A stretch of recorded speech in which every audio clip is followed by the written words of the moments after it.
Good afternoon of you. हमने पिछले video में दिसंबर 2019 के मार्जिनल कॉस्टिंग से जो एमसीक्यूज आए थे वो सॉल्व किए थे और हमने देखा था पिछले वीडियो में कि मार्जिनल कॉस्टिंग से दिसंबर 2019 में 5 एमसीक्यूज पूछे गए थे। आज के वीडियो में हम दिसंबर 2020 में जो मार्जिनल कॉस्टिंग से क्वेश्चंस आए वो सॉल्व करेंगे और दिसंबर 2020 में जैसे कि आप देख रहे हैं 6 क्वेश्चंस पूछे गए। जो 2 अटेम्प्ट अभी तक इंस्टीट्यूट ने एमसीक्यू पैटर्न पर पूछे हैं, ये 2 अटेम्प्ट देख के लगता है कि इंस्टीट्यूट मार्जिनल कॉस्टिंग को 5 से 7 नंबर का वेटेज असाइन करने वाला है। लेकिन इंस्टीट्यूट सरप्राइजेस देने में कभी भी पीछे नहीं हटता। उसने पीछे भी सरप्राइजेस दिए हैं, आगे भी सरप्राइजेस देता ही रहेगा।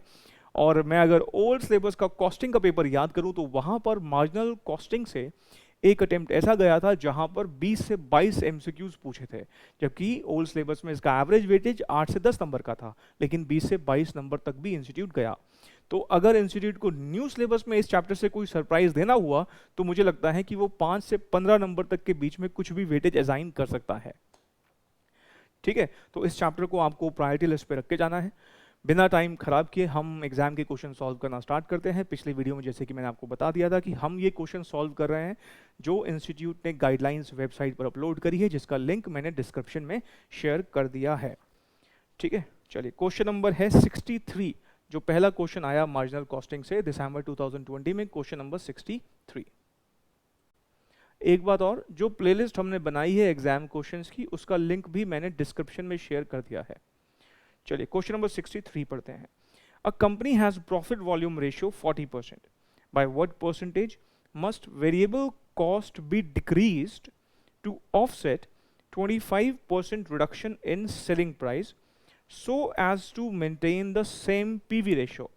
यहाँ पर जो हमें फोकस करना है so as to maintain the same PV ratio, और उसकी रिक्वायरमेंट क्या है? by what percentage must variable cost be decreased? by what percentage must variable cost be decreased? हम मार्जिनल कॉस्टिंग में एक कॉन्सेप्ट पढ़ते हैं कि पीवी रेशियो हमेशा कांस्टेंट रहता है प्रोवाइडेड अगर पर यूनिट प्राइजेस में कोई चेंज ना आए। मतलब पीवी रेशियो बदल सकता है अगर पर यूनिट प्राइजेस बदल जाएं। फॉर एग्जाम्पल सेलिंग प्राइस 10 रुपए, वेरिएबल कॉस्ट 6 रुपए, कॉन्ट्रीब्यूशन 4 रुपए, व्हाट इज पीवी रेशियो? 40%, 4/10। लेकिन अगर मैं ये सेलिंग प्राइस बदल दूं, 10 की जगह 9 कर दूं, तो 4/9 अब मेरा पीवी रेशियो 40% नहीं रहेगा। या मैं अपना वेरिएबल कॉस्ट चेंज कर दूं, 6 की जगह 7 कर दूं, तो 3/10, क्योंकि कॉन्ट्रीब्यूशन फिर 3 हो जाएगा। तो अगर हमारे प्राइजेस बदलते हैं, पीवी रेशियो भी अफेक्ट होता है। तो यहां पर वो कह रहा है कि हम ना अपना पीवी रेशियो अफेक्ट नहीं करना चाहते। अगर हमारा यहाँ पे सेलिंग प्राइस गिर रहा है तो बताओ वेरिएबल कॉस्ट के साथ भी हम कितनी छेड़खानी करें कि हमारा पीवी रेशियो जो है वो सेम रहे। ठीक है, तो आइए जरा इसको देखते हैं कैसे सॉल्व करना है। क्वेश्चन नंबर है 63। अब ऐसे क्वेश्चंस जहां पे प्राइजेस के चेंजेस की बात कर रखी हो और हमें यूनिट प्राइजेस ना दे रखे हो, तो वहां पर हम यूनिट प्राइजेस एज्यूम कर लेते हैं। वो कुछ भी एज्यूम कर सकते हो आप। ये सेलिंग प्राइस मान लीजिए हमने एज्यूम कर लिया 10 रुपए, ये आप 100 रुपए भी एज्यूम कर सकते हो, एक्स भी एज्यूम कर सकते हो, 1000 रुपए एज्यूम कर सकते हो, जो आपको ठीक लगे वो एज्यूम कर सकते हो। सेलिंग प्राइस हमने 10 रुपए का एज्यूम कर लिया। हमको पीवी रेशियो इस क्वेश्चन में दे रखा है, पीवी रेशियो दे रखा है 40%। हम भी जानते हैं कि अगर हम सेलिंग प्राइस पर पीवी रेशियो अप्लाई करेंगे तो हमारा क्या निकल आता है? कॉन्ट्रीब्यूशन। सेलिंग प्राइस 10 रुपए का है, वेरिएबल कॉस्ट में से हम सेलिंग प्राइस में से वेरिएबल कॉस्ट अगर हम माइनस करते हैं तो हमारा कंट्रीब्यूशन निकल आता है। 10 रुपए पर अगर मैं 40% अप्लाई करूंगा तो ये 4 रुपए का कंट्रीब्यूशन आएगा। और ये भी आप जानते हो कि पीवी रेशियो जो है अगर 40% है तो वेरिएबल कॉस्ट रेशियो 60% होगा। या फिर आप यहाँ पे सीधा बैलेंसिंग फिगर लिख लो, 6 रुपए। नहीं, अब इसने हमें बोला क्या है? ये हमारा अब यहाँ पर कुछ प्राइजेस में रिवीजन हो रहा है कि हमारा अगर सेलिंग प्राइस 25% से गिर जाएगा, 10 रुपए का 25% होता है 2.5 रुपए, 7.5 रुपए, 10 माइनस 10 का 25%। अगर हमारा सेलिंग प्राइस 25% से गिर जाए, ऑफ कोर्स हमारा पीवी रेशियो बदलेगा अगर वेरिएबल कॉस्ट सेम रहे तो। अगर मान लीजिए मैं वेरिएबल कॉस्ट यहाँ पे 6 रुपए ही रखता हूँ, ठीक है, तो कंट्रीब्यूशन 1.5 रुपए आएगा। और 1.5 अपॉन 7.5 करोगे तो ऑफकोर्स हमारा पीवी रेशियो 40% नहीं रहेगा। ये कह रहा है कि हमें पीवी रेशियो सेम चाहिए, हमें पीवी रेशियो सेम चाहिए। कितना चाहिए? 40% चाहिए। अगर आपको पीवी रेशियो सेम चाहिए मतलब 40% चाहिए, तो इनडायरेक्टली वो कह रहा है कि भाई हमें कंट्रीब्यूशन पता है कितना चाहिए? 7.5 का 40%, ये कंट्रीब्यूशन चाहिए अपने को। जैसे यहां पर 10 का 40% था, सेलिंग प्राइस 10, तो अगर हमें पीवी रेशियो सेम चाहिए तो इसका मतलब हमें कंट्रीब्यूशन उसने इनडायरेक्टली बता दिया। कितना आएगा ये? 3 रुपए। ये मैंने 7.5 का 40% क्यों किया? बिकॉज इस क्वेश्चन में बोला है we need PV ratio to be same.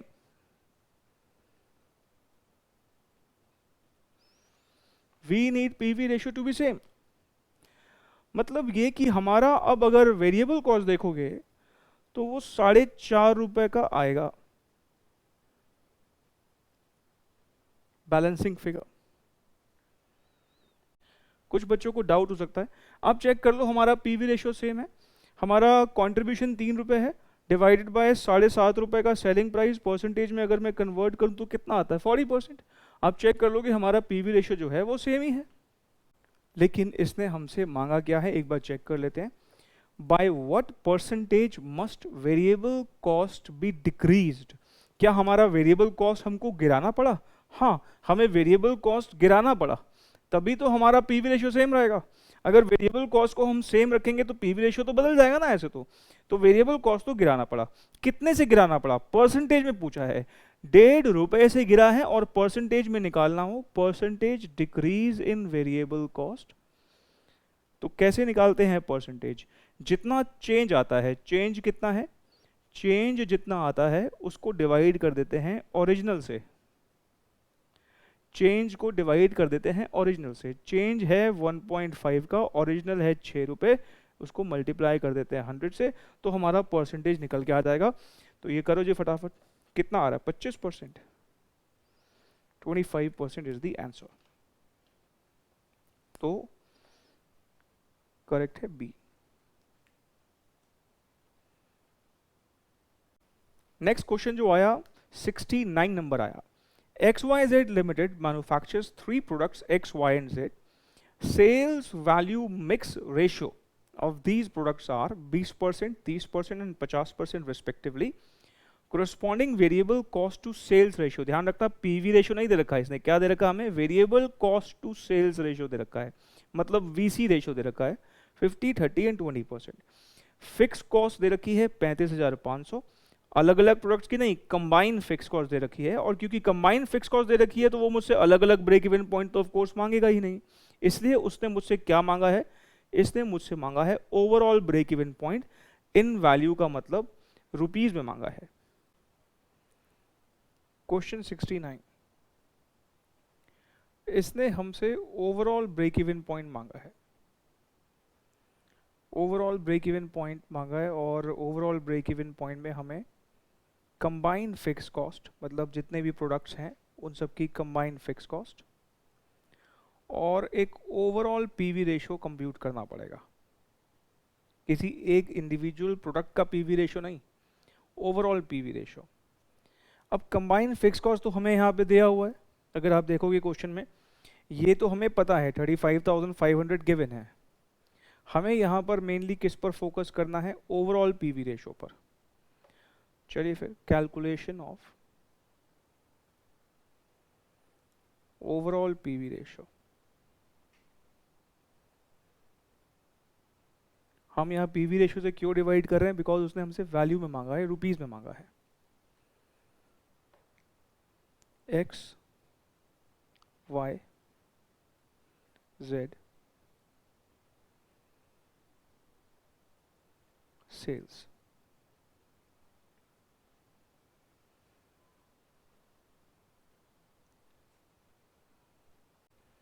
अगर हमें इस क्वेश्चन में टोटल सेल्स दे रखी होती तो हम उसको फिर डिस्ट्रीब्यूट कर देते एक्स वाई जेड में, क्योंकि यहाँ पे इसने हमें सेल्स वैल्यू का एक मिक्स रेशियो दिया हुआ है कि जितनी भी सेल है उसका 20%, 30% और 50% एक्स वाई जेड का सेल है। ये ध्यान रखना, सेल्स वैल्यू मिक्स रेशियो है, पर हमें प्रॉब्लम ये है कि टोटल सेल्स दे नहीं रखी। फिर ऐसे क्वेश्चंस जहाँ पर हमें टोटल सेल्स नहीं दिया हुआ होता, फिर हमें एक एजम्पशन का सहारा लेना पड़ेगा। तो इस क्वेश्चन में हम टोटल सेल कुछ भी एज्यूम कर सकते हैं, 100 रुपये, 1000 रुपये, लाख रुपए। फिलहाल मान लीजिए हम 100 रुपये एज्यूम कर लेते हैं कि हमारी टोटल सेल जो है वो 100 रुपये है, ब्रैकेट में लिख दिया मैंने एज्यूम्ड। ठीक है, तो 20% मतलब 20 रुपये की सेल एक्स की होगी, 30 रुपये की सेल वाई की होगी और 50 रुपये की सेल जेड की होगी। इसमें से माइनस कर देंगे हम variable cost. Variable cost ratio इसने हमको दे रखी है, एक्स का 50% है, मतलब 20 का 50% हो गया 10 रुपये का वेरिएबल कॉस्ट एक्स का। वाई का वेरिएबल कॉस्ट 30% का है, तो 30 का 30% हो जाएगा 9 रुपये। ये यहाँ पर आ गया, ये 20 का 50% 10 रुपये ऐसे निकाला, और इसका दे रखा है 20%, तो 50 का 20% होता है 10 रुपये। ठीक है, इन तीनों का टोटल करोगे तो ये आ जाएगा 29। 10, 21, 40, चाहे तो इसका सम कर लो आप 71 या फिर इसमें से माइनस कर दो। ठीक है, अब ध्यान रहे क्योंकि ना हमें यहाँ पर ओवरऑल पीवी रेशो चाहिए, हमारे लिए ये वाली फिगर्स काम की है, इंडिविजुअल प्रोडक्ट की फिगर्स काम की नहीं है, हमारे लिए ये फिगर्स हैं जो हमें ध्यान रखनी है। तो हमारा ओवरऑल पीवी रेशो कितना निकल आएगा? ओवरऑल पीवी रेशो जो कंट्रीब्यूशन है वो है 71, सेल्स है 100, तो 0.71 कह लो या 71% कह लो, इसको मैं अगर 100 से मल्टीप्लाई भी कर दूं तो हमारा ये हो जाएगा 71%।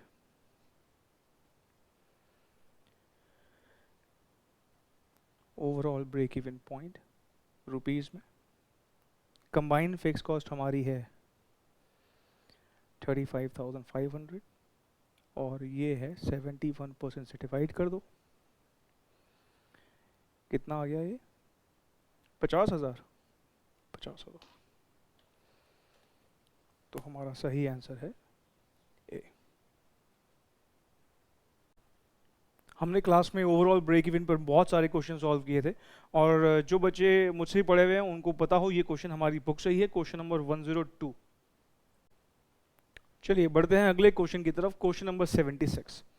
क्वेश्चन नंबर 76 भी ओवरऑल ब्रेक इवन पॉइंट का ही क्वेश्चन है, लेकिन यहाँ पर रिक्वायरमेंट थोड़ी डिफरेंट तरीके से पूछी गई है। A company sales 2 products J and K. The sales mix is 4 units of J, 3 units of K.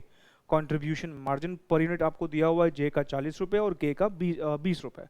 Fix cost आप अगर यहाँ देखो तो हमें यहाँ पर इंडिविजुअल J की नहीं दे रखी है, फिक्स कॉस्ट उसने आपको कंबाइन दे रखी है, और जब कंबाइन फिक्स कॉस्ट दे रखी हो तो पहले यहाँ पर हमें ओवरऑल ब्रेक इवन पॉइंट ही निकालना पड़ेगा।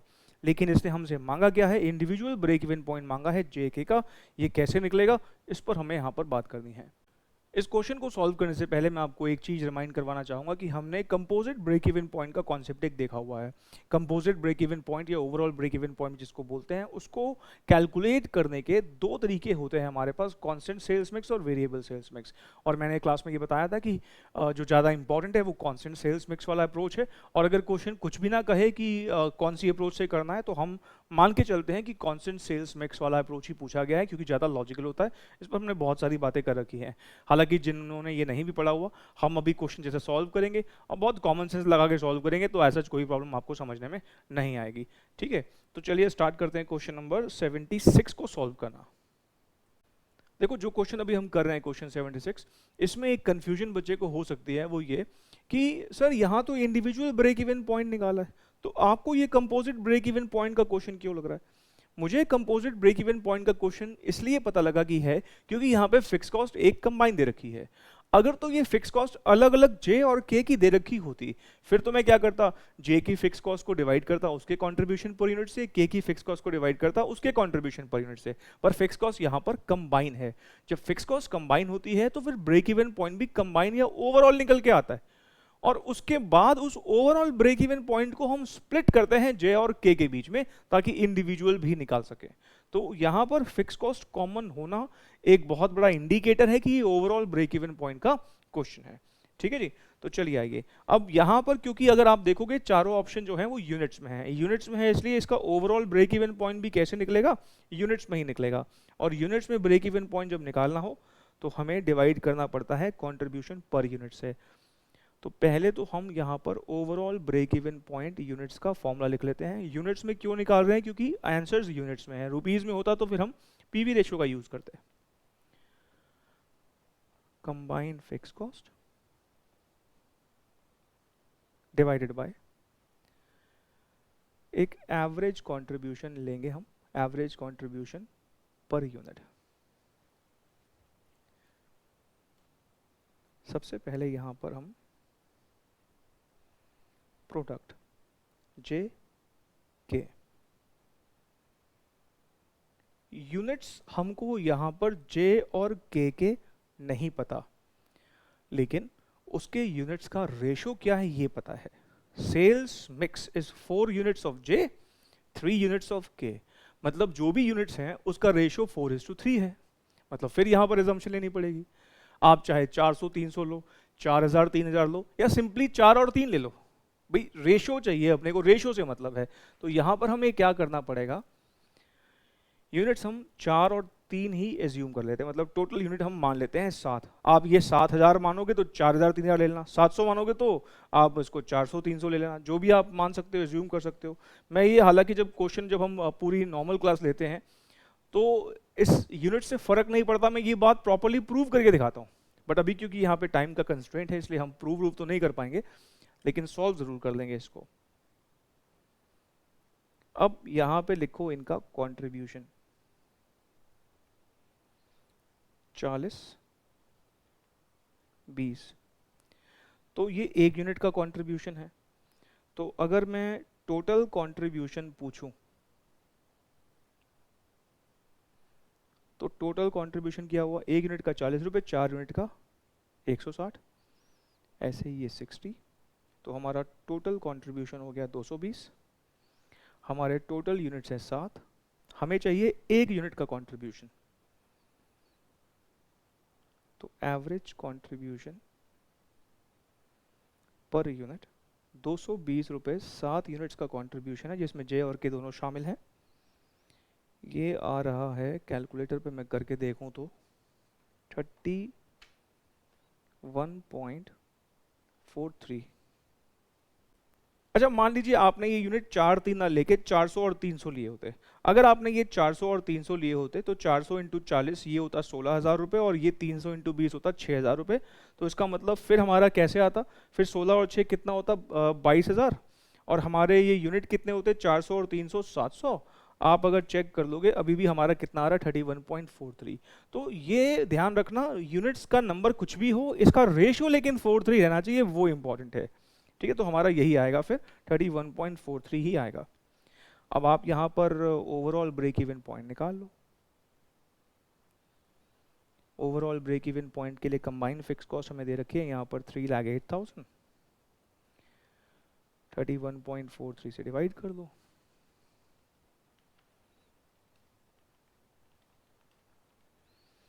ये अप्रोक्सीमेटली 9800 ही आएगा,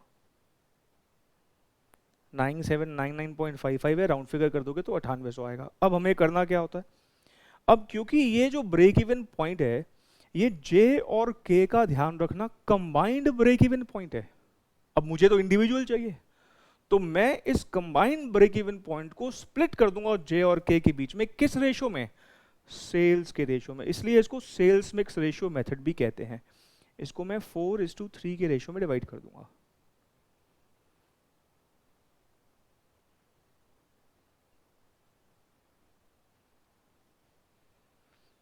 ये आ जाएगा 5600 4200, 56 और 42, C is the answer. Next question जो हमें करना है वो है क्वेश्चन नंबर 90। क्वेश्चन नंबर 90 पे इसने हमसे मार्जिन ऑफ सेफ्टी मांगी है, और वो भी परसेंटेज में मांगी है। आपको पता हो कि मार्जिन ऑफ सेफ्टी 3 तरीके से हम रिप्रेजेंट कर सकते हैं।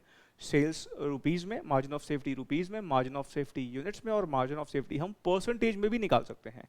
तो यहाँ इसने हमसे कैसे मांगी है, परसेंटेज में मांगी है। परसेंटेज में निकालने के लिए हमारा एक फॉर्मूला होता है क्या, हम मार्जिन ऑफ सेफ्टी को सेल्स से डिवाइड कर 100 से मल्टीप्लाई कर देते हैं और परसेंटेज में आ जाता है। तो इसका मतलब हमें पहले यहाँ पर क्या निकालना पड़ेगा, मार्जिन ऑफ सेफ्टी। सेल्स हमें यहाँ पर उसने यूनिट्स में दे रखी है, तो आप अगर चाहें तो मार्जिन ऑफ सेफ्टी यूनिट्स में भी निकाल सकते हैं, रुपीज़ में भी निकाल सकते हैं, जैसी आपकी इच्छा हो। तो हम ऐसा करते हैं, क्योंकि हमें यूनिट्स में सेल दे रखी है तो मार्जिन ऑफ सेफ्टी भी यूनिट्स में निकाल देंगे, तो काम थोड़ा सा हमारा जल्दी हो जाएगा। आपको याद होगा पिछले वीडियो में भी हमने दिसंबर 19 में भी एक क्वेश्चन मार्जिन ऑफ सेफ्टी से आया था, वहाँ पर भी हमने मार्जिन ऑफ सेफ्टी का डिस्कशन किया था।